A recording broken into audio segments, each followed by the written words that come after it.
Peace and profits, family, and welcome back to Wize Plays WNBA. Today is Wednesday, August 27th. I know y'all wasn't expecting a midweek drop. You thought you weren't going to see me through the weekend, huh? That's 2 weeks in a row that I hit you in the middle of the week. Today we have 2 games on the WNBA slate, and this is going to be a short intro. Let's just get right into it, y'all. First up, we have Aces versus Dream. Game time is 4:30 Pacific Standard Time. The money line is Aces plus 120, Dream minus 142. The total is 161.5. Betting over the total is at minus 110. Under is also at minus 110. The spread is Aces plus 3 at minus 115. Dream minus 3 at minus 105. I got them both written down plus 3 for some reason, but we'll just let that go. I'm human. Okay, Aces are 25 and 14, y'all. And the Dream are 24 and 13. These teams are very close. Aces have a 1-game edge. Aces are 11 and 9 away. Dream are 12 and 5 at home. This is truly a coin flip. Actually, both games on the slate are a coin flip, all right? But I love a challenge. I said, I got to do Wednesday just because these are These are so challenging. So the last 10 games, Dream are 8 and 2, averaging 82.1 points per game, 36.7 rebounds, and 20.6 assists. Aces are 10 and 0, averaging 86.4 points per game, slightly less rebounding at 34.2, and 20.8 assists. So, you know, Dream is 20.6 assists. Aces are 20.8 assists. They're so close. So, Aces has a 2-game edge and averages 4 points more per game. And just so you know, Canada is out for the Dream. And Parker Tyus is out for the Aces. Okay? Now, I'm fading this money line, but not in the way that you think. I'm not saying I'm fading the whole thing. So let me explain.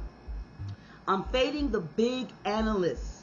I'm the big boys in the sports betting analyst world, and I'm fading the public. And this is how I'm fading them, y'all. These two, they met twice this season. Both games were in Vegas, and the Aces won. They are 2-0 in this matchup. July 22nd, Aces beat the Dream by 16 points, 87-72 for a total of 105. August 19th, Aces beat Dream by 2 points again. By 2 points, 74-72 for a total of 146. Now, Canada was the only player out in that second game, and she's still out. And that game was very close, only 2 points, all right? Aces were down by 10 in the fourth, and they pulled up late in game 2. They were tied at 72, just in case you don't remember. They were tied at 72 with just 1 minute and 37 seconds left on the clock, and a three-pointer by Howard is what tied them at 72 with 1:37 to go. But Wilson hit a jumper to win the game after a defensive stop, and a missed jumper by Howard in the final seconds, and so that's what put the Aces up by 2. This game is going to be close, y'all. You hear me? It's going to be fire. Showing my age now. Wilson is second in the league at scoring. She's averaging 23.2 points per game. And on August 23rd, she became the first player in WNBA history to record multiple seasons with 10 or more 30-point games. She scored 32 points in her last game against the Dream. Aces have 1-game edge for the season in recent momentum, and they average a few more points per game. Venue isn't a big factor in this game, but statistically the Dream won more at home than the Aces won away. Aces have the momentum and a 1-game edge. It's very narrow. And even though the Dream is favored to win by 60% by the heavy hitters, and they have had 3 days rest versus Aces 1 day, and the Dream are known for clamping down teams at home, Wilson is still a star with only 1 day's rest, in my opinion. And that last game, Aces only won by 2 points. But why pick one over the other is my thing when it's this close.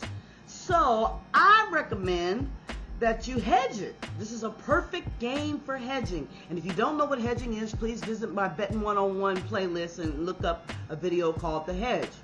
Okay, this is a great game for hedging, and that's what I'm personally going to do. I'm going to sprinkle some on both, and then add a total or a spread or a player prop.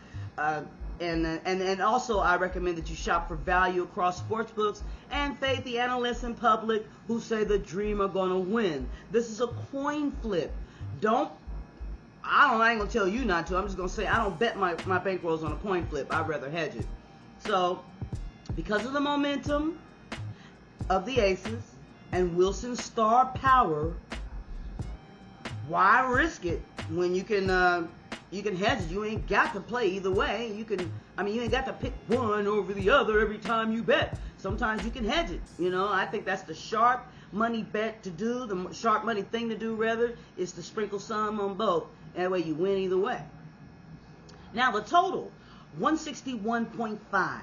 They went under in their last two matchups, 146 and 102. In the Dream's last 10, they went under 161.5. In 8 of their last 10, I should say. In the Dream's last 10, they went under 161.5 in 8 of those last 10. And the Aces went under in 5 of their last 10. Dream averages 82.1 points per game.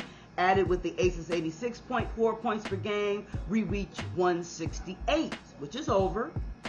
Dream opponents average 71.3 points per game, and if you add that with what the Aces opponents are averaging, which is 77.9 points per game, we reach 149.2, which is under. Now, if you add the points allowed, 149.2, plus the 168 that they average, and then you divide that by 2, you reach the midpoint of 158.6. And then if you add a couple of points for star power like Wilson, home away splits, and how fast both of those teams play, possessions per game, that 158.6 bumps up to 161.5. That's how the books arrived at that number. It's dead on the line of their averages. I calculate this game to go over by a very slim margin, y'all. This game just might hit 162 on the nose, okay? And if it's under, it will still be by a point or two, okay? But I'm picking the over, 161.5. And I pick Aces to cover the spread at +3. I think Wilson plus momentum, keep it within a possession or a win outright.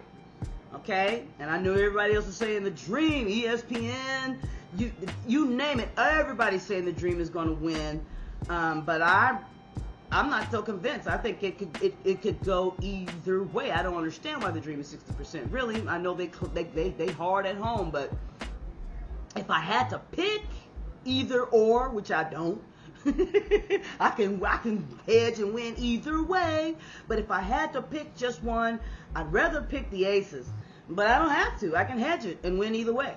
And that's what I'm going to do. So quick recap. Hedge the money line so you win either way. Total over 161.5 and Aces to cover the +3 spread. Game 2 on the slate. Another coin flip. Oh, excuse me, just a moment. Gotta stay hydrated in the summertime. All right, game 2 on the slate. Another coin flip. Connecticut Sun at Dallas Wings. Game time is 5 p.m. Pacific Standard Time. The money line is Sun -166, Wings +140. The total is 163. Betting over 163 is at -110. Under 163 is also at -110. The spread is Sun -3.5 at -112. Wings 3 plus 5. Wings plus 3.5 at -108. Now, the Sun are 9-28. Check this out. The Wings are 9-29. Wings are 5-15 at home. Sun are 3-16 away. Both teams are eliminated from playoff contention. Both teams are near the bottom of their conferences. There's a lean towards the under as both teams have trended lower in recent games. Last 10 games, Wings are 1-9, averaging 79.4 points per game, 33 rebounds, and 19.7 assists.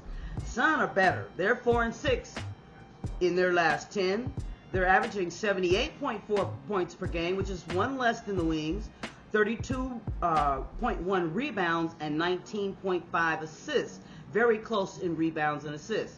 So the Sun have no injuries, but the Wings are missing Ogumbuale, and Beckers is listed as questionable. Beckers has been ill. We don't know if Beckers is going to play or not. And for me, that's a big factor in this game. Beckers is a big factor for the Wings. But anyway, Beckers averages 19 points per game. Maddie averages 13.8 for the Wings. Tina Charles averages 16.2 points per game. And Mabry averages 15.1. The Sun won more in their last 10. They have the momentum edge. The Sun covered the spread in 6 straight games. Wings only covered 3 of their last 8. These two teams met twice this season. Wings won both matchups. May 27th, Wings beat Sun. The score was 109-87 for a total of 196. June 20th, Wings beat Sun by 3 points, 86-83 for a total of 169. And they were at Connecticut both games. In the second game, June 20th, they was without Ogumbuale. So who was out this game? No, my bad. Beckers is questionable. That's what I wanted to say. She didn't practice Tuesday due to an illness. So for me, if Beckers doesn't play and Ogumbuale is out, the Sun got this, y'all, all right? No sources say Beckers is playing for sure. And if she does play, she may not be 100%. So based on the info that I have, which is that, and the Sun's recent momentum, my money line pick is the Sun. And I'm locking the total under 163 and the Suns to cover the spread. Thank you for watching Wize Plays WNBA. This midweek drop, that was a surprise, 2 weeks in a row. Yay! Y'all just knew I was going to come out with a Bettin 101 if I did anything in the week, right? So thank you for watching Wize Plays WNBA. Please like, comment, subscribe, and share the video with a sports betting friend of yours if you found this video interesting or entertaining in any way.